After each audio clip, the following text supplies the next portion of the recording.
Bonjour à tous et à toutes. Aujourd'hui, je vous montre ce que j'ai commencé à faire, c'est-à-dire des briques de crottin en vue de les utiliser comme combustible, voir si ça c'est intéressant ou pas. Donc il faut savoir que c'est déjà utilisé aux États-Unis, en Australie, en Afrique, en Mongolie, et dans tous les pays où il y a des ranchs, tout ça. Les pays un peu reculés avec du bétail, où on sèche les bouses et les crottins, que ce soit du bovin, du équin, des crottins de chèvre, tout ça. Et de ce fait-là, ils les sèchent et ils s'en servent comme combustible. J'ai pu visionner des vidéos américaines justement où ils utilisent ces presses à briques de papier mâché pour faire des briques de crottin. Et ce qu'il en ressort, c'est qu'une brique dure entre 30 et 45 minutes dans le feu. Donc c'est assez intéressant niveau temps de combustion. Donc aujourd'hui j'essaye, donc j'ai essayé, j'en ai fait deux déjà qui sont là. Par contre, alors ça va très bien à presser. Et je récupère les jus ici pour en faire de l'engrais, donc je vais le diluer dans de l'eau pour pouvoir arroser mes plantes avec. Par contre, si vous en faites, ce que je vous conseille, c'est d'enlever vraiment la paille. Donc ça, c'est une brique qui était très bien formée, qui a été très bien démoulée, donc il n'y a pas du tout de paille.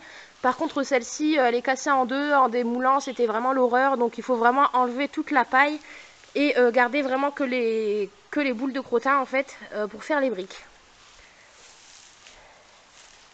Donc la presse, je l'ai eu sur Amazon. Par contre, prenez de la qualité parce que ça peut se tordre très facilement. Celle-ci, j'ai dû la payer 28 € je crois. Je vous mettrai le lien en barre d'infos. Si vous prenez du premier prix, clairement, elle va pas faire long feu parce qu'il faut quand même de la force pour appuyer dessus. Et l'intérêt, c'est que ça dure dans le temps quand même. Donc bon. Je vous referai une vidéo une fois que les briques seront sèches. Et on essaiera justement d'en brûler une ou deux, voir combien de temps ça dure. Et je vous dirai au niveau de l'odeur. Normalement, quand c'est sec, il n'y a plus d'odeur. Donc après, au niveau du crottin, si vous n'avez pas de chevaux, enfin nous, l'intérêt c'est de recycler les crottins de mes chevaux parce qu'on en a 4, donc au niveau fourniture de matières premières, il y a ce qu'il faut. Si vous n'en avez pas, allez dans les centres équestres les plus proches ou vers les particuliers qui ont des chevaux, je pense qu'ils vous diront pas non pour vous fournir du crottin, mais demandez bien les crottins purs et pas le fumier. Parce que vraiment, vous n'allez pas réussir à démouler les briques de crottin, donc ça ira pas.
Alors voilà en essai, j'en ai fait 5. Donc comme je vous disais tout à l'heure, il y a celle-ci où il y a de la paille et ça n'a pas été à démouler. Celle-ci, ça a été très bien en enlevant vraiment toute la paille. Bon, celle-là, j'ai cassé un petit bout. Non, c'est celle-là, j'ai cassé un petit bout, mais c'est pas grave. Et puis les suivantes, en fait, ça va impec. Une fois qu'on trouve qu'on a le tour de main pour les démouler, bah finalement, ça va très bien. Donc au niveau de la taille, ça fait vraiment une brique en fait, hein. Donc c'est déjà de belle taille.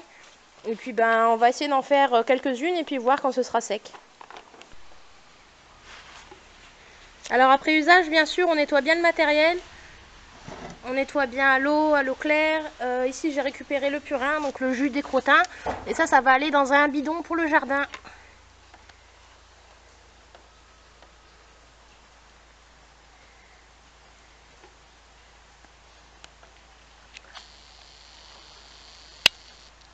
Et on dit merci les poneys.